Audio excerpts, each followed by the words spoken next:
재미난 얘기 드릴게요. 재미난 얘기니까 꼭 웃으셔야 돼.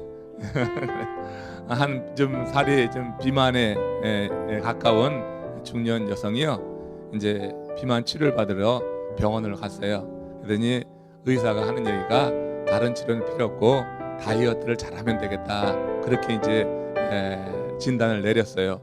그러니까 큰 이제 치료를 받아야 될 줄 알았는데 다이어트라고 하니까 또 이제 다행이다 싶어가지고 이제 그 가이드라인 디렉션을 잘 따르기로 했습니다. 의사가 내린 그 디렉션은 이제 현미밥으로 조금 먹고 그다음에 이제 멀건 야채 숲을 먹고 그리고 이제 하루에 사과 하나만 먹어라 이렇게 했어요. 그랬더니 그 여자가 의사한테 하는 얘기가 근데 그런 것들을 식 전에 먹어야지 되나요? 식 후에 먹어야지 되나요? 그러더래요. 성공했어요. 오전에도 성공했어 사실은. 근데 이제 오후에 여러분들도 역시 성공했는데 그래요. 그분은 집중하는 게 없어. 내가 뭐에 문제인지 거기 생각이 지금 없는 거예요. 병원 찾아갔긴 찾아갔지만 내가 뭐에 지금 문제를 해결해야 될지 여기에 지금 집중하지 못하고 있는 거예요. 자, 우리가요 신앙생활하면서 집중을 잘해야지 돼요. 저는 이제 바울 서신을 읽을 때마다 바울은 정말 다메섹에서 우리 부활하신 주님 만난 이후에는 정말 초집중했어요. 자기의 삶이 우리 주님의 뜻에 맞도록 그렇게 아주 초집중해 나가잖아요. 내가 무엇을 위해서 살아야 될지 무엇을 행해야 될지 이 부분에 대해서 바울은 흔들림이 없었다고 하는 거죠. 그래서 그는 정말 주님을 기뻐하는 그런 삶을 살았던 그런 대표적인 그런 인물이라고 이렇게 볼 수가 있어요. 이 에베소서 이제 이 서신을 쓰면서 에베소서에서 바울이 관심하는 것은 교회란 무엇이냐, 그리고 그 교회를 이루는 성도들은 어떻게 살아야 될까, 이제 이 두 가지 관점에서 이제 이 서신을 써나가고 있는데 이제 오늘 주시는 이 말씀 속에서 이제 계시의 정신이라고 하는 게 이제 나오는데 이 계시의 정신을 통해서 이제 우리가 무엇을 이루어야 될 것인가 하는데 한번 관심을 두고 같이 은혜를 나누도록 하겠습니다. 자, 에베소서에서는 크게 1장에서 6장까지 있는 전체 내용 속에서 이 바울의 기도가 두 번 나옵니다. 3장에서 한 번 나오고 그리고 이제 1장에서 지금 우리가 읽는 1장 이 끝부분에서 바울이 어디를 위해서? 에베소 교회 성도들을 위해서. 그렇지만 처음 제가 인트로덕션에서 말씀드린 것처럼 에베소서지만은 에베소 교회들만이 아니라 그 에베소가 있는 그런 어떻게 소아시아 지역에 흩어져 있는 이방 초대교회 성도들을 향한 이런 보편적인 편지다 이렇게 생각하면 된다고 그랬어요. 그 교회에 보낸 편지 속에서 이제 교회란 무엇인가 이 부분에 대해서 강조하고 그 교회를 구성하는 성도들은 어떻게 살아야 될까 이 부분을 강조하는 것이 에베소서라고 했어요. 아무튼 이 에베소서에서 바울이 올리는 기도가 두 번인데 그 첫 번째 오늘 이 첫 번째 기도에서 우리가 이제 중요한 내용을 이제 한번 살펴보는 거예요. 자, 이 부분을 이제 분석해 보면은 오늘은 이제 1장 15절에서 23절까지거든요. 근데 15절, 16절 두 절은 바울이 감사하는 내용이에요. 그러니까 하나님께 기도 올릴 때 우리가 되게 무엇부터 하죠? 나와서 이제 불러주시면 감사하고 회개하고 뭐 그런 다음에 나중에 가서 우리가 어떻게 해요? 간구를 하죠. 이제 우리가 구하는 거는 이게 뒤에 가서 한단 말이에요. 근데 첫 번째 지금 그런 패턴에 따라서 바울이 15절, 16절에서는 감사를 하나님께 올리고 17절 이하 이제 23절까지가 바울이 하나님께 이 에베소 교회가 이렇게 되기를 원합니다 하는 그런 이제 마음의 소원을 담아서 올리는 기도라고 보면 되는 거예요. 바울의 기도는 항상 간구보다 감사가 앞섰다 하는 것입니다. 여러분, 기도에 있어서 이렇게 감사가 많은 거 중요한데 감사의 내용 또한 중요한 거예요. 우리가 무엇을 감사하느냐. 여러분들이 기도할 때 감사한다고 하면은 지금 무엇을 감사하는가 한번 잠시 생각해 보세요. 여러분들이 감사하는 것은 과연 무엇입니까? 난 무엇을 놓고 기도할 때 감사하는가? 그죠? 매일같이 여러분 기도할 때마다 교회 올 때마다 고개 숙이고 그렇게 감사 있잖아요. 감사 없이 그냥 무조건 달라고 합니까? 그렇게 아니죠. 일단 우리가 감사하면서 하나님께 구하는 내용들이 있는데 여러분들 이 감사의 내용이 중요한데 바울이 지금 감사하는 내용을 한번 같이 읽어보면서 우리의 이 감사랑 어떻게 다른가 그리고 우리가 감사한다고 하면은 우리도 이런 바울의 기도를 좀 본받아야 되겠다 하는 생각을 해보는 시간이 되었으면 좋겠어요.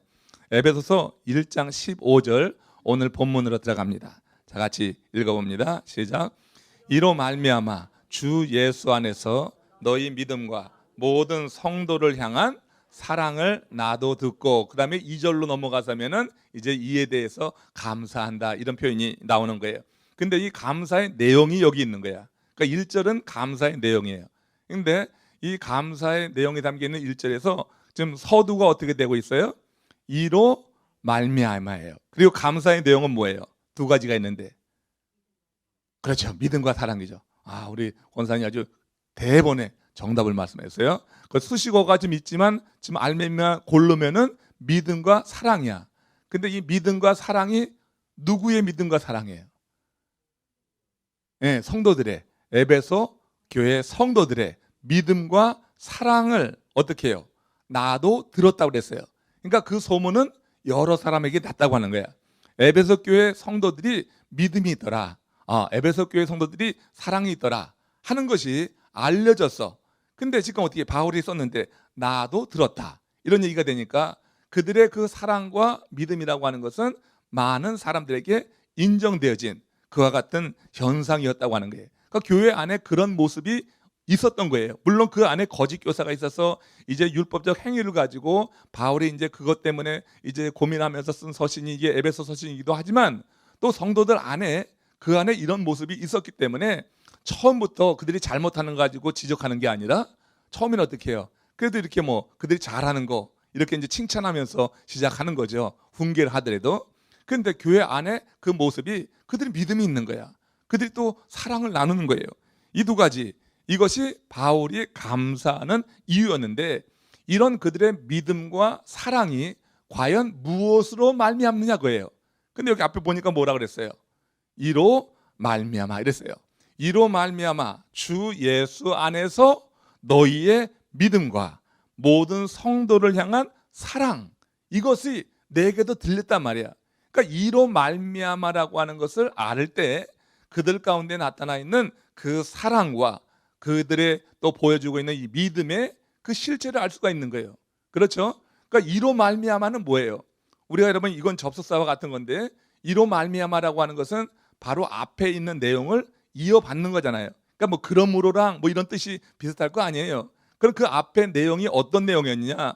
지금 이로 말미암아라고 하는 이 구절이 지금 수식하고 있는 것이 바로 앞부분에 있었던 1장 3절에서 14절까지 말씀이에요. 1장 3절에서 14절까지 지난주 강의에서 제가 말씀을 드렸는데, 혹시 생각나는 분들 계세요? 1장 3절에서 14절까지의 내용이 어떤 내용이었어요? 예? 1장 3절에서 14절까지 바울은요, 삼위 하나님, 삼위일체 하나님이 구원을 베푸신 것, 그죠? 우리를 위해서 행하신 그 구원에 대해서 자세히 설명했어요. 이제 조금 기억나시죠? 아직도 기억 안 나세요? 기억나는 것 같죠? 이제 기억날 거예요. 자, 그러니까 3절에서 14절까지 삼위일체 하나님께서 우리를 위해서 구원을 어떻게 행하셨는가, 이 부분을 말한 거예요. 그러면은 삼위일체 하나님이 어떻게 역사했어요? 우리에게 구원을 주시기 위해서 성부 하나님은 어떻게 하셨어요? 그렇죠. 이제 생각나시는구나. 그러니까 성부 하나님은 예정하셨어요. 우리를 구원하기로 예정하셨고, 그 다음에 성자 하나님은 어떻게 했어요? 하나님께서, 성부 하나님이 예정하신 것을 성자 하나님께서 시행하셨잖아요. 그렇죠. 그러니까 우리를 위해서 대속의 죽음을 죽는 그런 시행에 관한 내용이 그 성자 하나님의 역할이었어요. 그 성령 하나님은 뭐였어요? 성령 하나님은 우리가 받은 그 구원이 확증하다, 확실하다 하는 것을 보증하셨다고. 그 보증의 증거로 어떻게 하셨어요? 인쳤다고 했잖아요. 그러니까 성령이 인침으로 말미암아서 우리가 구원받은 것을 어떻게 보증하셨다고 그랬어요. 그러니까 3절에서 14절까지는 성부 하나님, 성자 하나님, 성령 하나님께서 어떻게 우리에게 구원을 베푸셨는가, 여기에 관한 쭉 설명이에요. 그렇죠? 그것이 끝난 다음에 바로 이어서 15절에서 오늘 본문에서 이로 말미암아 하면서 너희 안에 있는 믿음, 주 안에서 너희 믿음과 모든 성도를 향한 사랑을 내가 들었다. 이로 말미암아가 그러니까 뭐야? 앞부분에 있었던 성부, 성자, 성령, 성삼위 하나님의 그런 구원의 은혜로 이 얘기가 되는 거예요. 구원의 은혜로 성부, 성자, 성령 하나님이 베푸시는 구원의 은혜로 에베소 교회 성도들의 심령에 예수 그리스도를 향한 믿음이 새겨졌다고 하는 거예요. 그 성부, 성자, 성령 하나님의 은혜로 인하여서 그 성도들의 마음 가운데 예수 그리스도를 향한 믿음이 생기고, 또 이 믿음이 생기다 보니까 성도들 서로 사이에 서로 사랑하는 관계, 성도들을 사랑하는 이런 사랑이 생겨났다고 하는 거예요. 이것을 보니까 바울이 어떻게 너무 감사한 거예요. 성도들 사이에 믿음으로 세워지고 사랑이 이렇게 실현되고 하는 것을 보니까 바울이 아주 보람을 느끼면서 감사한다고 하는 거예요. 여러분, 실제로 목회하면서 그 두 가지 보는 것처럼 아름다운 장면은 없는 거예요. 무엇보다 성도들이 믿음으로 서서 어려움 이기는 그 장면들, 정말 예수 그리스도를 향한 믿음이 흔들리지 않고 여러 가지 어려움 가운데도 그 믿음을 고백하고 살아가는 모습을 보는 것처럼 정말 감동을 주는 건 없어요. 목사 감동은 그런 것 같아, 진짜로. 그 다음에 여러분, 그렇게 예수 그리스도로 인한 믿음으로 말미암아 같이 신앙생활하는 이 공동체에 있는 성도들이 서로 이렇게 사랑하는 모습, 우애를 나누는 모습을 보면은 그건 참 기쁜 거예요. 바울이 지금 그로 인하여서 기뻐하고 있다고 이렇게 말하고 있는 거예요. 여러분, 이 믿음과 사랑은요, 그리스도인의 삶에 그래서 요체다. 우리 기독교의 기초요, 그것이 여러분 핵심이라고 말하는 거예요. 교회 안에 아름다운 모습으로 이 믿음과 사랑만한 것이 없다고 하는 거예요. 그렇죠? 그러니까 여러분, 교회라고 하는 것은 믿음의 공동체 아니겠어요? 그렇기 때문에 믿음이 너무 원해요. 그러니까 우리가 교회라고 하는 것이 건물이 아니라고 하는 얘기는 수없이 들었으니까 결국 이 교회라고 하는 것은 그리스도를 주로 고백하는 믿음의 공동체, 그렇게 고백하는 사람들의 모임을 가리켜서 교회라고 한다고요. 그러니까 교회가 구성되려고 하면은 그 기초는 뭐가 돼야 되는 거야? 믿음이 돼야 되는 거란 말이에요. 그죠? 예수가 주라고 하는 고백하는 거예요. 당신이 그리스도이라고 하는 거, 주는 그리스도시여 살아계신 하나님의 아들이라고 하는 이 고백이 교회의 기초가 되는 거예요. 그러니까 이 믿음이 대단히 중요한 것이 되는 것입니다. 이 믿음과 더불어서 그 믿음의 고백을 하는 성도들이 사랑을 나누는 공동체가 된다고 하는 것은 정말로 아름다운 교회 공동체가 되는 거예요. 우리 교회 건물이 지어지지만 건물 지어지는 것 이상으로 우리의 삶의 기초가 꼭 믿음이 되기를 바랍니다. 저 기초는 콘크리트로 까지만 우리 성전, 내 심령의 성전의 기초는 꼭 믿음으로 되어져야 되는 거고, 이 믿음을 갖고 있는 성도들이 서로 나누는 사랑, 이 사랑을 보면서 바울은 감동을 그야말로 먹었다고 하는 거예요. 여러분, 우리가 여기에다가 하나를 더 붙인다고 하면 뭐가 있을까요? 믿음하고 사랑하고 하나를 더 붙이자고 하면은 소망이에요. 그렇죠? 소망이에요. 믿음과 사랑과 소망, 이거 정말 귀한 거란 말이에요. 그러니까 교회 안에서 믿음과 소망과 사랑, 이 세 가지가 보인다고 하는 거. 그러니까 믿음의 고백을 하는 공동체, 그리고 사랑을 나누는 공동체, 그리고 이 공동체 안에 있는 사람들이 이 세상에 여러 가지 많은 환난과 핍박이 있지만 그 가운데서도 인내의 소망을 갖고 있다고 하는 거, 이건 정말 아름다운 모습이 아닐 수가 없어요. 그런데 우리가 성경에 보면은 언제나 가장 앞서는 게 뭘까요? 그게 믿음이에요. 믿음이에요. 가장 앞서는 건 믿음입니다. 믿음 위에 그 다음에 사랑도 있고 소망도 있게 되는 거예요. 사랑과 소망은 순서가 뒤바뀌기도 해. 사랑과 소망은, 소망과 사랑, 사랑과 소망 바뀌기도 해요. 하지만 믿음만은 항상 앞자리에 있는 거예요. 이 뒤에다 갖다 놓을 수가 없는 거예요. 믿음은 그리스도인의 삶의 기반이 되기 때문에, 우리 교회의 기초가 되기 때문에 항상 믿음이 앞서게 되는 거예요. 우리 소망의 근거가 믿음입니다. 우리 사랑의 뿌리가 믿음이기 때문에 항상 이 믿음이 앞선다고 하는 거예요. 물론 여러분, 세상에는 믿음 없는 사랑 있습니까? 없습니까? 우리 교회 안에 혹시 믿음 없는 사랑 있겠어요? 없겠어요? 얼마든지 있는 거죠. 그렇죠?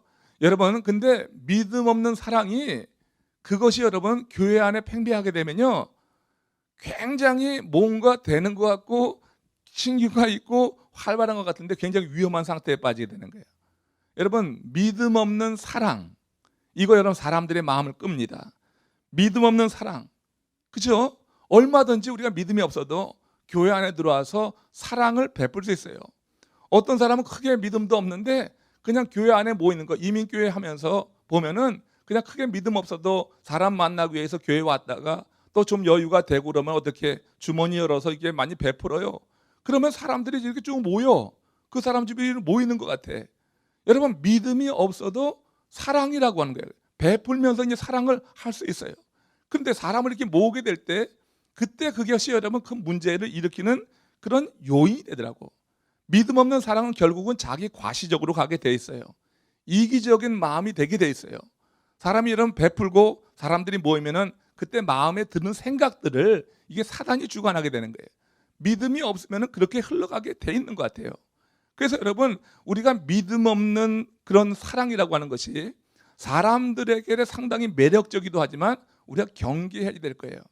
교회 안에 그렇게 여러분 믿음 없는 사랑의 그런 섹트가 형성되기 시작하면은 그러면 그건 상당히 위험한 그런 단계로 나갈 수가 있어요. 근데 여러분, 믿음만 있고 또 사랑은 없으면 굉장히 건조해. 그렇죠?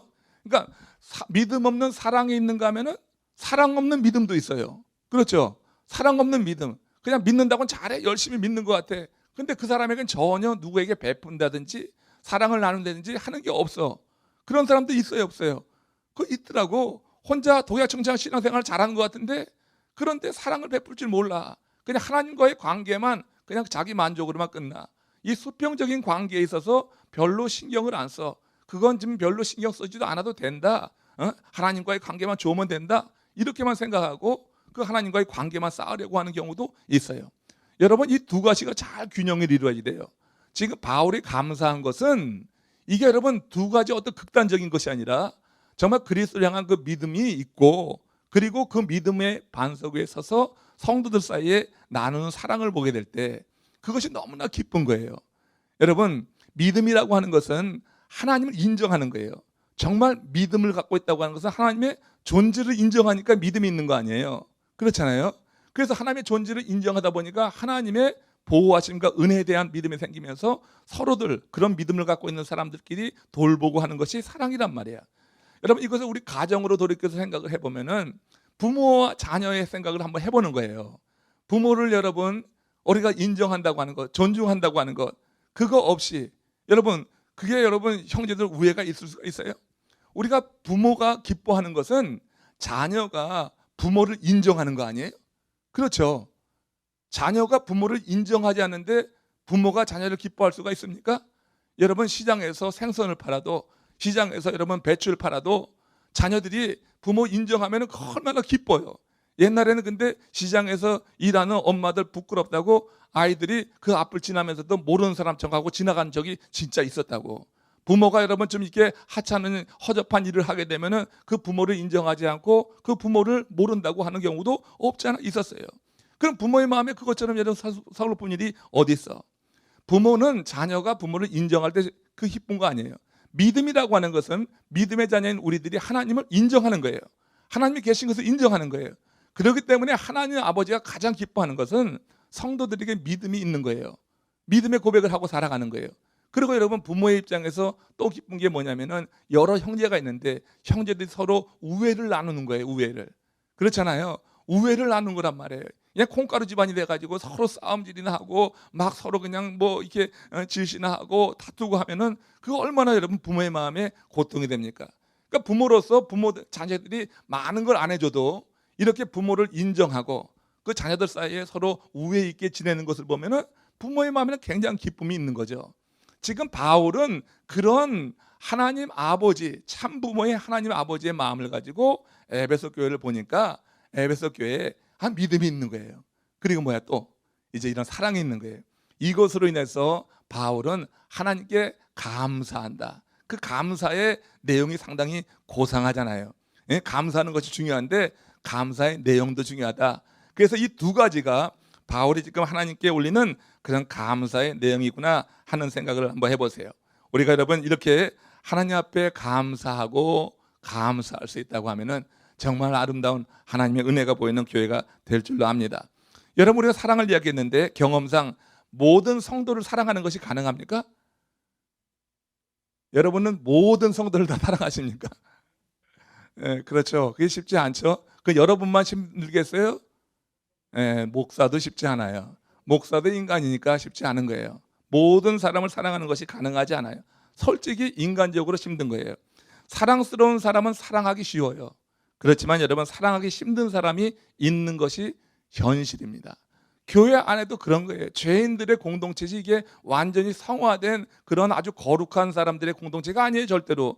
그러니까 교회 안에 와서 왜 이렇게 다투냐, 왜 이렇게 갈등하냐, 그렇게 여러분 생각하고 나 이런 교회 안 다녀하고 나가는 사람인데, 그거 여러분 착각하는 거예요. 다른 교회 가면 더 심해. 우리 교회니까 이 정도지. 에? 우리 교회니까 이 정도지 다른 데 가면 더 심해요.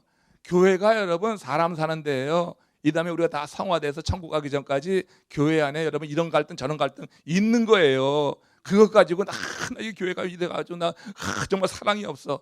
어디 가봐요 뭐가 있나. 예? 완벽한 교회? 여러분 그 완벽한 교회는 그런 사람 받지도 않아. 그야말로 가면은 그냥 그 완벽을 깬다고 그래서.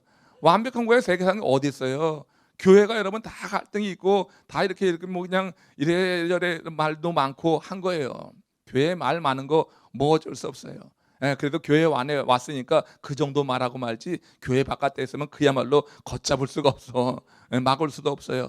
그러니까 교회 안에서 너무 완벽한 걸 찾지 말고, 교회 안에도 우리가 다 성화될 존재들이구나, 불쌍히 여기시고 긍휼히 여길 수 있기를 바랍니다. 예? 여러분, 그래서 우리 경험상 성도가 서로 사랑한다고 하는 것이 참 쉽지가 않아. 근데 바울이 볼 때 에베소 교회 성도들은 그런 사랑의 정도가 그래도 꽤 됐던 거예요. 소문이 날 정도였으니까. 그러니까 그 소식을 듣고 바울은 기뻤다고 하는 것입니다. 여러분, 사랑은 힘들어서 고린도전서 13장에서 보면은 사랑장이라고 하죠. 고린도전서 13장 사랑장이라고 하는데, 사랑은 하면서 쭉 설명하는 거 있잖아요. 근데 제일 첫 번째가 뭔지 아세요? 사랑은 오래 참고. 보세요, 여러분. 사랑이라고 하는 것이 절대 낭만적인 것이 아니라는 거야. 사랑은 낭만적이지 않아요. 교회에서 말하는 사랑 절대 낭만적이지 않아요. 내가 사랑을 가지려고 하는 것이 쉬운 일이 아니에요. 오래 참아야 되는 거예요. 또 뭐가 있어요? 성내지 않는 거 있고, 또 뭐 많이 있잖아요. 여러분 아는 거 뭐가 있어요? 예? 뭐 고린도전서 14장, 예? 예. 온유하고 뭐 이런 거 있잖아요. 그래. 이제 노래를 부르네. 노래 부르면 이제 한 가지씩 나오는데, 아무튼 고린도전서 13장에서 사랑을 말할 때 그 사랑이라고 하는 것이 그리 낭만적인 것이 아니에요. 성경이 말하는 사랑은 끊임없는 노력의 산물이라고 하는 거예요. 여러분, 오래 참고 긍휼을 베푸고 온유하고 한 거, 오래 참음, 여러분 끊임없는 노력의 산물이라고 하는 거예요. 그래서 데살로니가전서 1장 3절에서 이제 데살로니가 교회를 바울이 칭찬하면서 뭘 말하냐면 믿음의 역사, 그죠? 믿음의 역사, 그리고 말해봐요. 또 소망의 인내 있잖아요. 답은 끝에 건 마지막에 할 거야. 그 다음에 사랑의 수고요. 그죠? 그러니까 믿음의 역사 이렇게 말하고, 소망의 인내를 말하고, 그 다음에 사랑의 수고를 말해요. 그러니까 사랑이라고 하는 것은 그냥 되는 게 아니다. 사랑은 수고해야지 되는 거예요. 그러니까 노력의 산물이라고 하는 거, 사랑이 그냥 어느 날 갑자기 오는 게 아니에요. 우리가 은혜 받았다고 그냥 되는 것도 아니고 노력의 산물이에요. 진짜로 여러분, 우리가 구원에 대한 확신만 있으면 사랑을 막 베풀 수 있겠다 하면 그런 얘기 하지도 않지. 바울이요, 아니 바울 같은 사람 보세요라고. 바울이요, 그렇게 위대한 사도인데 1차 선교 여행 다녀오고 나서 그 다음에 뭐예요? 함께 1차 여행 때 갔다가 그냥 중간에 돌아왔던 그 마가 내치고 말았어요. 그 일로 인해서 두 번째 선교 여행 다닐 때 바나바하고 얼마나 크게 싸웠는지 몰라요. 요란스럽게 싸워서 그야말로 소문나게 싸웠어요. 그 마가 하나 용납하지 못해가지고 정말 꼴보기가 싫은 거야. 가서 사역하는데 가로고치기나 하고 그러다가 그냥 도망쳐갔건 그거를 용서할 수가 없는 거야. 근데 바나바는 넓은 사람의 마음이 인격적으로 좋아.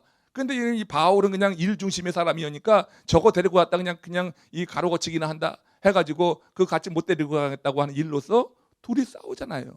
그럼 여러분, 바울은요 굉장한 은사를 받은 사람이에요. 굉장한 은혜. 사흘 동안 그냥 강권적으로 하나님 불렀으니까. 그런데도 불구하고 어떻게 해요? 그 한 사람을 용납하지 못하는 거예요. 사역을 하면서도 그런 거예요. 예? 그러니까 너무 완벽한 거 구하지 말라고. 예? 사랑을 말한다고. 여러분, 너무 완벽한 사랑을 행하는 목사님 딴 데 가서 찾아보셔. 예? 같이 사랑을 행하면 좋지만은 너무 완벽한 거 기대하지 말라고요. 솔직히 그런 거야. 우리가 다 비슷해. 너무 완벽한 장로님 구하지도 말고요. 그러니까 서로 이제 그러려니 해야지 돼. 어느 정도는. 그러니까 저는 바울을 보면서 좀 많이 위로받는 게 있어요. 지금 제가 상당히 온유해졌잖아요. 상당히 지금 이제 사랑을 실현하려고 하는데, 정말 여러분 바울도 보면 바울이 사역할 때 보면은 정말 대단했어요. 불 같은 사람이었어요. 그러니까 목적을 딱 정하면은 그걸 이루기 위해서 나가는 과정에서 그냥 거치면 탁탁 쳐내버렸어요. 그러면서 목적을 이뤘어요. 그런 사람도 있는 반면에 바울을 도와서, 그래서 바나바 같은 사람을 하나님이 붙여주시는 거예요. 바나바, 바울이 지나간 자리에 상처받은 심령들이 많았어서 그럼 바울이 다니면서 다 싸주고 이렇게 싸매주는 거예요. 여러분, 앞서 나갈 때 혹시 상처받는 사람이 있으면 여러분 뭐라고 하지 말고 뒤쫓아가면서 이렇게 다 이렇게 덮어주시기를 바랍니다. 그러면서 여러분 교회라고 하는 것이 돼가는 거라고 저 생각을 해봐요. 아무튼 사랑의 수고를 말해. 사랑은 그냥 되는 게 아니라고 하는 거예요. 사랑은 우리가 여러분 낭만적으로 생각하지 말고 뭐 교회가 사랑이 있어 없어 이런 얘기하지 말고, 누가 사랑이 있어 하지 말고, 정말 사랑은 서로 오래 참고 인내하고 온유하고, 그러면서 사랑의 이 아름다운 모습이 이렇게 성숙되어 가는 거예요. 성화야. 이것도 다 처음부터 완벽할 수가 없어요. 바울이 그랬으면 우리는 오죽하냐고요. 바울이 그랬는데 자기의 모든 것, 세상의 모든 것을 배설물로 여기고 다 포기했던 사람이에요. 그만큼 주님 앞에서 완전한 결단하고 새로운 삶을 살았음에도 불구하고 한 사람 용납 못하고 나가는 게 그런 모습이라고 하는 거예요. 그래서 여러분, 이 사랑의 수고 생각을 해야지 되는데, 에베소 교회가 이제 그런 사랑이 있어 보이는 거예요. 그게 소문이 났어요. 믿음과 그리스도를 향한 믿음과 성도들 사이에 그런 사랑이 시행된다고 하는 것을 듣고 이제 이 바울이 참 감사한 거야. 그게 감사한 거야. 그래서 하나님께 감사 기도를 올리는 그런 내용을 보게 됩니다.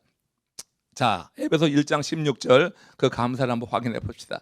시작. 내가 기도할 때 기억하며 너희로 말미암아 감사하기를 그치지 아니하고 그랬어요. 자, 그것을 듣고 그랬단 말이야. 그러니까 믿음과 사랑이 있다고 하는 것을 듣고 내가 기도할 때 기억하였다. 그러니까 너희로 말미암아 감사하기를 그치지 않았다. 성도들이 믿음과 사랑에 있는 것이 바울의 마음에 도전도 주고 감동도 줘서 이렇게 기도로 하나님께 먼저 올리고 있다고 하는 것입니다. 에베소 교원들의 이 믿음과 사랑을 보고 감사한 후에 바울이 17절에서 23절까지 해서 하나님께 뭐 하는 거예요? 이제 간구하는 거예요. 이제 진짜로 기도, 내가 원하는 바를 구하는 거예요. 그래서 구하는 내용 보니까 에베소 1장 17절에 이제 여기서부터 잘 보세요. 이제 세 가지 구합니다. 세 가지 구하는 거 이제 보고 마치겠어요. 같이 읽습니다. 시작. 우리 주 예수 그리스도의 하나님 영광의 아버지께서 지혜와 계시의 영을 너희에게 주사 하나님을 알게 하시고. 자, 여기서는 중요한 내용이 있어요. 자, 여기서 지금 뭘 구한 거예요? 자, 핵심을 찍어. 핵심 포인트를. 하나님을 아는 걸 구한 거예요. 제일 중요한 건 하나님을 아는 거예요. 그러니까 지혜와 계시의 정신을 준다고 하는 것은 목적이 뭐예요? 하나님을 알게 하기 위해서. 하나님을 안다고 하는 것이 인간의 머리로 되는 것이 아니니까, 인간의 지식으로 되는 것이 아니니까. 그러니까 바울이 구할 때, 중보할 때, 저 에베소 교우 성도들에게 이제 지혜와 계시의 정신을 주어서 하나님을 보다 잘 알게. 그러면 지금도 이게 믿음이 있고 사랑이 있지만 하나님에 대해서 확실하게 하게 되면은 그들이 하는 그 믿음도 더 성장하고 사랑도 더 풍성해질 것이기에. 지금 바울이 이렇게 그것을 알고 하나님께 기도할 때 하나님을 아는 것을 구했다고 하는 거, 이거 굉장히 중요해요. 여러분, 에베소에서 바울이 2년 이상을 머물렀어요. 1, 2, 3차 선교 여행을 놓고 볼 때 가장 오랜 기간 에베소에서 머물렀다고 하는 것입니다. 그러니까 지금처럼 여러분 2년이라고 하는 기간이 휙 지나가는 게 아니에요. 저는 얼마나 빨리 지나가는지 몰라요, 사실. 이렇게 펼쳐놓고 3년 지나갔어 벌써. 이게 빨리 지나가더라고요. 근데 여러분, 이게 2년이 지금 2, 3년이 우리 후딱 갔어. 진짜로 너무 빨리 갔어요. 3년 동안 많이 변했잖아요, 지금 저도. 근데 여러분, 과거의 2, 3년은 꽤 긴 거였다고. 지금처럼 이렇게 빠르게 느껴지지 않아. 그러니까 상당한 기간, 충분한 기간 에베소서에 있었다고 보면 되는 거예요. 에베소 교인들이 겪고 있었던 신앙적인 어려움, 그거 다 알고 있었어요. 그들이 현실적으로 초대교회 성도들이 갖고 있는 어려움, 경제적인 거, 현실적인 어려움이 뭔지 다 알고 있었어요.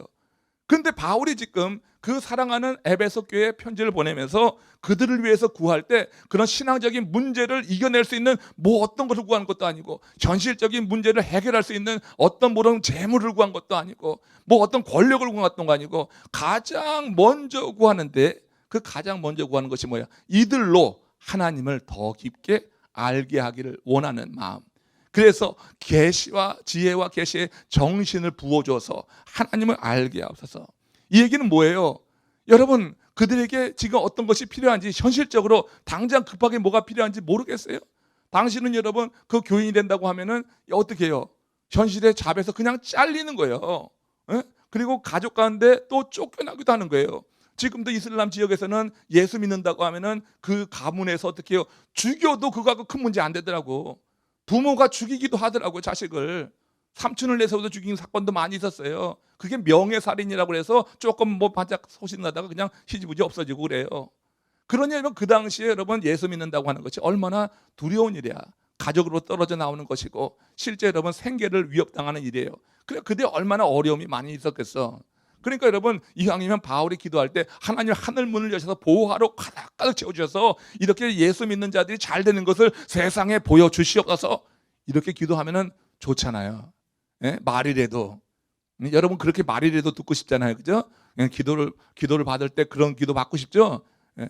그냥 믿음이 잘 세워지기 원합니다. 이렇게 하면 조금 뭔가 조금 차지가 않아. 그래서 만배 복을 주시옵소서 하듯이 뭐 이런 기도를 지금 원하는데, 여러분 지금 바울의 기도를 통하여서 목회자가 성도에게 해줄 수 있는 기도 가운데 베스트가 뭐냐? 진정한 마음을 갖고 여러분들을 위해서 중보하고 기도할 때 여러분들이 하나님을 제대로 아는 거예요. 하나님을 아는 것을 위해서 기도해 주는 것을 귀하게 여기시기를 바랍니다. 그냥 여러분 때운다고 생각하지 말고 정말 진심으로 여러분들이 하나님을 깊이 알게 하는 것을 위해서 기도하는 것. 바울이 지금 그렇게 기뻐하면서 하나님께 올린 첫 번째 기도가 하나님을 알게 해달라고 지금 구하고 있는 거예요. 이건 지금 바울의 인생 경험을 통해서 하나님을 아는 것이야말로 가장 가치 있고 고귀한 것이다. 그렇잖아요? 그가 하나님을 알고 예수 그리스도로 인하여서 삶이 변화된 이후에 그는 세상의 많은 것을 다 포기했단 말이야. 그러고도 충분한 가치가 있는 것. 그러니까 그리스도를 아는 지식이 고상함이 너무나 귀하다고 하는 것이 바울의 고백이야. 그러니까 바울이 그런 자신의 고백을 가지고 그런 믿음을 가지고 확신이 있기 때문에 다른 물질적인 것이나 세상적인 것을 구한 것이 아니라 하나님을 알게 하옵소서 했다고 하는 것입니다. 여러분 하나님을 아는 것이 왜 중요할까요? 그럼? 꼴 잡수셨지? 예. 하나님을 아는 게 왜 중요하냐? 요한복음 17장 3절 보십시다. 자, 시작. 영생은 곧 유일하신 참 하나님과 그가 보내신 자 예수 그리스도를 아는 것이니라. 그러니까 하나님을 안다고 하는 것은 뭐예요? 영생을 확신하게 되는 거예요. 하나님을 바로 알 때 우리는 영생이 무엇인지 그걸 알게 된단 말이에요. 영생이라고 하는 것, 그러니까 하나님을 아는 것은 구원과 영생과 직접 관계가 되는 거예요. 그러니까 지금 바울은 에베소 교우들에게 가장 가치 있는 걸 주는 거예요. 지금 가장 가치 있는 것을 자기의 경험을 통해서 자기가 믿음을 가지고 그렇게 하나님을 알기를 구하고 있는 거예요. 하나님을 안다고 하는 것이 여러분 이렇게 귀한 거예요. 여러분들뿐만 아니라 가족들, 자녀들이 모두 하나님을 알기를 저도 주의 이름으로 축원합니다. 그러니까 하나님을 잘 알면은 영생에 대한 확신을 갖게 되는 거예요. 구원에 대한 흔들림 없는 믿음을 갖게 되면서 그 삶이 세상에 그 다음에는 어떤 일을 당해도 그런 일 가운데 무너지지 않고 좌절하지 않고 충분히 사명감 있게 살면서 그렇게 선택하고 살아가는 사람들을 하나님이 그냥 두냐면 그런 짓 두지 않는다고 하는 얘기예요. 하나님께서 필요에 따라서 보호하시면서 그에게 꼭 필요한 것을 채우실 줄로 믿습니다. 자, 바울은 이 영생의 비밀을 깨달은 후에 자신의 모든 것을 포기할 수 있었다 그랬어요. 그래서 그 아름다운 신앙 고백이 이제 제가 이번 주에 이제 하게 될 그런 고백이 나오게 됩니다. 자, 이는 그의 에베소 성도들에게, 그래서 이제 에베소 성도들에게도 지혜와 계시의 영을 주사 그렇게 나가는 거예요. 그래서 17장 3절 보세요. 자, 17장 아니 이거 17장 3절이 아니라 17절 읽었었죠. 자, 에베소 1장 17절 여기서 보니까 그래서 지혜와 계시의 영을 너에게 줘서 그 하나님을 아는 지식이 임하기를 구한다. 이렇게 말하고 있는 겁니다. 자, 하나님을 아는 지식은 성경을 통해서 얻을 수 있어요. 그런데 사람이 아무리 열심히 탐구를 해도 자기 스스로는 성경 안에 하나님을 아는 지식이 있음에도 불구하고 터득하기가 어려워. 내가 아는 게 한계가 있어요. 에베소 1장 9절에서 살펴본 것처럼 하나님의 뜻이나 하나님에 관한 지식은 성경에서 뭐라고 하냐면 비밀이라고 해요. 에베소서에서 주로 많이 쓰이는 거예요. 비밀이라고 하는 단어. 그러니까 하나님의 뜻과 하나님에 관한 지식은 비밀이야. 모든 사람들에게 열린 게 아니란 얘기예요. 그건 비밀이야. 그래서 이 비밀을 알려고 하면은 어떻게 해요? 이 비밀을 알기 위해서는 어떻게 해? 우리가 힘으로 안 된다고 하는 거야. 내가 연구하고 논문 써서 하나님이 누군지 알고 이게 안 된다고 하는 거야. 그래서 자주 강조하는 게 뭐예요? 믿어지는 은혜가 임하는 거예요. 그야말로. 근데 믿어지는 은혜가 어떻게 임하느냐? 지금 바울이 구하는 것처럼 지혜와 계시의 정신을 주사. 그렇게 하나님을 알게 되는 거예요. 그러니까 우리 스스로가 안다고 하는 것이 한계가 있어. 성경 안에 하나님에 관한 지식이 무궁무진하지만 그 무궁무진한 하나님에 관한 지식이 정말 내 자신에게 퍼스널하게 레마의 말씀으로 내가 이렇게 하나님을 믿는다고 고백되어지는 것. 그래서 내가 하나님을 이게 확실히 믿는다고 하는 것. 그냥 내가 지식이 아니라 내 심장을 가지고 내가 하나님은 이렇다고 믿는 것. 이거는요, 하나님께서 지혜와 계시의 정신을 우리에게 부어주셔서, 그래서 우리로 하여금 하나님을 알게 할 때 그것이 깨달아지는 거야. 그러니까 지혜와 계시의 정신을 줄다고 하는 게 그 순간 우리에게 뭐야? 믿어지는 은혜가 임하는 거예요. 그래서 아는 거지 우리가 연구해서 하나님을 아는 것이 아니라고 하는 것이에요. 그러니까 여러분, 여기서 지혜와 계시의 정신이라고 했을 때 그 정신이라고 하는 것을 흔히 우리는 성령으로 바꿔볼 수가 있어요. 성령으로. 정신이라고 하는 것을 성령이라고 바꿔 해석할 수 있는 거예요. 다시 말해서 지혜와 계시의 성령으로 조명해 줘서, 우리의 자주 쓰는 용어로 보면은 성령이 조명해 줄 때 어두웠던 것이 벗겨지면서 환하게 드러난다고 하는 게, 우리가 희미하게 알아가지고는 내가 결단을 못해요. 사람이 희미하게 알아서는. 그래서 사람이 뭔가 확실하게 알면은 어떤 경우에는 생명도 던지는 거예요. 내가 생명을 던질 만한 가치가 있다고 하는 것에 생명도 던지는 거예요. 그거는 확실하게 알 때 그래요. 희미하면 안 돼. 근데 지혜와 계시 정신이 우리에게 임하게 될 때 우리가 하나님에 대해서 아주 확실하게 하는 거예요. 성경을 읽어서 우리가 이해할 수 있어요, 머리로. 그렇지만 머리로 이해하는 것이 아니라 지혜와 계시 정신이 임하면 이제 가슴을 치게 되는 거고, 그때 하나님의 그 존재에 대해서 확실한 믿음을 갖게 될 때 우리는 하나님을 알아가게 된다. 이 지혜와 정신이 이제 우리 가운데도 임했으면 좋겠어요. 이렇게 지혜와 계시의 성령이 임하셔서 우리의 눈이 밝아지면 무엇을 깨닫는가, 그 다음에 이제 세 가지가 말하고 있어요. 무엇을 깨닫느냐? 좀 빨리 나가 보면은 에베소 1장 18절 말씀이에요. 이제 지혜와 계시의 정신이 임해서 내 마음의 눈이 밝아지면, 시작. 너희 마음의 눈을 밝게사 그의 부르심의 소망이 무엇이며 성도 안에서 그 기업의 영광의 풍성함이 무엇이며, 여기서 두 가지를 알게 되는 거예요. 그러니까 지혜와 계시의 정신이 임하여서 우리의 마음의 눈이 밝아짐으로 말미암아서 보게 되는 것 두 가지 뭐예요? 찾아보세요. 예? 예. 근데 뭐예요? 부르심의 소망. 또 하나는 영광의 풍성함이, 그 기업의 영광의 풍성함이, 이 두 가지를 알게 된다고 하는 거예요. 그러니까 지혜와 계시의 정신이 해야지 부르심의 소망을 깨닫게 된다고 하는 거예요. 여러분, 하나님이 우리를 부르셨습니다. 아멘. 여러분, 하나님 부르셨죠? 그리고 이 부르심을 받은 사람들에게는 소망이 주어지는 줄로 믿습니다. 그러면 이제 묻겠어요. 그럼 여러분은 하나님 부르셨어요? 자, 하나님 부르셨어요? 자, 하나님 부르셨으면은 부른 사람에게는 소망이 주어지는 거예요. 그래서 부르심의 소망인 거예요. 부르심의 소망인 거예요. 부르심과 소망이 함께 가는 거지, 이게 여러분 따로 국밥이 아닌 거예요. 불었으면은 내가 하나님의 부름에 대한 확신이 있으면 소망도 함께 내 가운데 오는 거예요. 그러니까 여러분, 콜링이라고 하는 것을 우리가 대단히 잘 주의 있게 생각을 해봐야 돼요. 어떤 사역, 특별히 어떤 정말 내 모든 것을 걸고 하는 그 사역에 나갈 때는 콜링 없이는 되지가 않아요. 교회 사역하는 것도 사실은 콜링이 있으면은 쭉 해나가기도 하는데, 그렇지 못하면 중간에 막 왔다 갔다 하는데, 정말 내 모든 전 생애를 걸고 하나님의 부름을 받을 때 콜링, 확실한 콜링이 없이 그 일을 못하는 거예요. 두렵고 떨려서 못하는 거예요. 여러분, 부르심의 소망이라고 그랬어요. 하나님께서 어떤 특별한 목적을 위해서 부르실 때, 그때 그 부르심에 내가 응하기 위해서는 굉장한 두려운 순간에 경험할 수가 있어요. 생계의 위험이 올 수도 있고 생명의 위험이 있을 수도 있어요.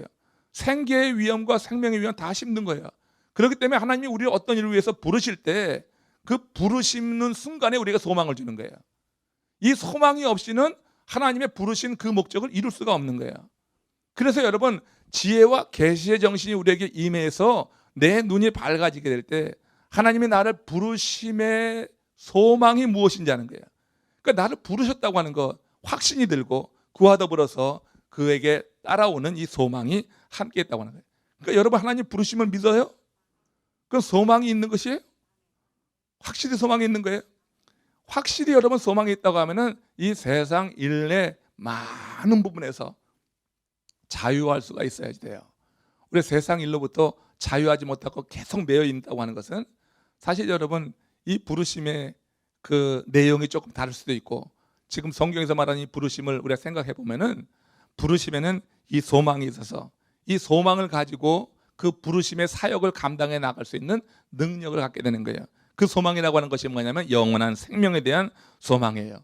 하나님이 부르신 우리에게 이 땅의 삶이 끝이 아니라고 하는 것에 대한 소망을 확실히 주시는 거예요. 이 소망은 막연한 기대나 신기루와 같은 것이 아니라고 하는 거예요. 이 소망은 확실한 기대다. 확실한 기대다. 이 소망은 확실한 기대다. 히브리서 6장 19절에서 20절 말씀 읽겠습니다. 시작. 우리가 이 소망을 가지고 있는 것은 영혼의 닷 같아서 튼튼하고 견고하여 휘장 안에 들어가나니 그리로 앞서가신 예수께서 영원히 대제사장이 되어 우리를 위하여 들어가셨느니라. 휘장 안에 들어가셨느니 이거 뭐야? 영원한 삶을 말하는 거예요. 휘장 안으로 들어가셨나니 그래서 이 영원한 삶에 들어가신 이가 이 말씀을 하신 이가 거짓말할 수 없는 하나님이고 이 일에 대해서 성령께서 보증해 주시는 말씀이에요. 그래서 부르셨으면은 그 부르심에는 소망이 있는 거예요. 이 소망을 가지고 우리가 흔들리지 않는 믿음 가운데 우리에게 주어진 사역을 이루어 나갈 수 있다고 하는 거예요. 이 땅의 삶에는 언제나 슬픔과 고통이 있어요. 육체의 질병과 마음의 상처가 있고 무엇보다 죽음이 있습니다. 그래서 이 땅에서 삶은 아무리 좋아도 완벽할 수는 없는 거예요. 더구나 영원할 수는 없는 거예요.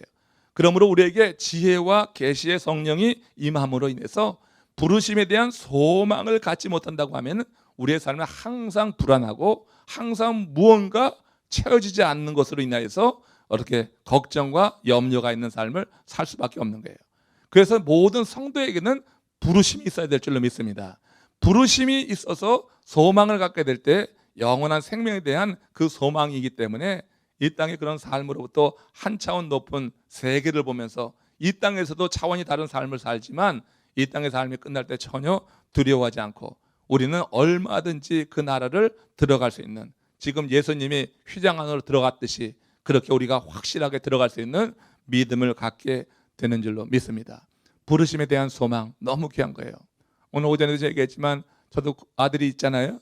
우리 큰아들이 정말 부르심이 있었으면 좋겠어요. 주의 종으로, 특별히 주의 종으로의 부르심이 있었으면 좋겠어요. 그 아이가 지금 직장생활 잘하고 있어요. 대학 잘 나오고, 그리고 그래도 좀 보기도 좋고, 볼 때 좀 장남이고, 그러니까 하나님이 좀 부르셨으면 좋겠어. 세상에 출세 안 해도 괜찮아. 돈 못 벌어도 괜찮아. 하나님의 부르심을 갖고 그것 갖고 좀 고민했으면 좋겠어. 고민하다가 하나님께서 정말로 주의 종으로 부르든지 다른 어떤 거룩한 사역을 위해서 부르신다고 하면 참 좋겠다. 여러분들 그런 마음이 혹시 있으십니까? 여러분의 자녀가 그렇게 되길 바라십니까? 아니지, 장로만 되면 좋지. 혹시 이런 생각 안 하십니까? 예전에 저희 어머니도 너 장로 되라. 목회하네. 장로 되면 됐지. 이 얘기를 하셨어요. 육신의 부모들은 주의 종의 길이 좀 험난한 것 같아서 가만히 보니까 어려운 목회하는 분들 보니까 저 길 가느니 어떻게 염려하지만요. 그 염려할 거 없어요. 부르심의 소망만 있으면 어려운 순간에도 하나님이 주신 기쁨은 누리는 거예요. 저는 여러분 말씀드렸어요. 목회가 작든 크든 언제나 같아, 마음이. 그 마음이 변함없어서 난 너무나 감사해. 솔직히 감사해요. 예전에 처음 시작했을 때부터 지금까지 그냥 그 마음은 같아. 얼마나 좋아. 감사해요. 그래서 부르심의 소망이 있으면 우리 아들도 그렇게 될 거니까 괜찮다. 지금은 돈 벌고 뭐 열심히 그냥 혼자 나가서 자유롭게 살지만 구하는 것은 그거예요. 그렇지만 억지로 이 길 가라고 할 수는 없어. 억지로는 안 돼. 왜냐하면 이건 소망이 없이는, 이 콜링이 없이는 이게 가다가 너무 인간적이 될 버릴 수 있는 거니까 안 된다. 그 생각은 분명해요. 그렇지만 아이들에게 부르심의 소망이 임하면은 정말 그 길을 얼마든지 지원할 마음을 갖고 있습니다. 저희 집사람하고 의논 안 해도 동일한 마음이에요. 예? 같은 마음으로 그렇게 아이들을 축복하고 정말 세 아이가 다 그렇게 됐으면 좋겠는데 그래도 맞이라도 그렇게 하나님이 쓰시면 좋겠다 하는 생각을 지금 갖고 저 혼자 기도하고 있는데 아이에겐 그렇다고 푸시하지는 않아요. 여러분 큰 일이든 작은 일인지 하나님의 거룩한 사역을 행할 때 우리가 이 콜링, 부르심 있어야 돼요. 그 부르심이 임할 때 소명이 같이 있는 거예요. 소망이. 그러니까 부르심을 두려워하지 마시라. 진짜 부르심이라고 하면은 하나님의 소망도 주시는 거예요. 혹시 자기 혼자 착각이면은 소망이 없어서 두려운 거예요. 그냥 어떤 기도하다가 뭔가 좀 이렇게 좀 짜릿하면은 불렀다. 이건 안 되는 거예요. 부르심은 반복적으로 와요. 반복적으로. 예? 사무엘을 부를 때 계속해서 반복적으로 이렇게 불렀듯이 반복적으로 오는 거예요. 그 반복적인 그 부르심에 동일한 대답을 할 수 있으면 그건 콜링이에요. 그렇게 되면은 그 길이 아무리 힘들어도 그 길 가는 중간에 하나님께서 주시는 중간중간 위로와 힘을 겪으면서 사역을 감당할 수 있으니까 두려워하지 마시라고. 여러분의 자녀가 혹시 그렇게 한다고 해서 두려워하지 마시라고. 절대 그 길을 갈 때는 그만한 보상, 영적인 보상을 하나님이 주시는 것이기 때문에 그렇다고 하는 거예요.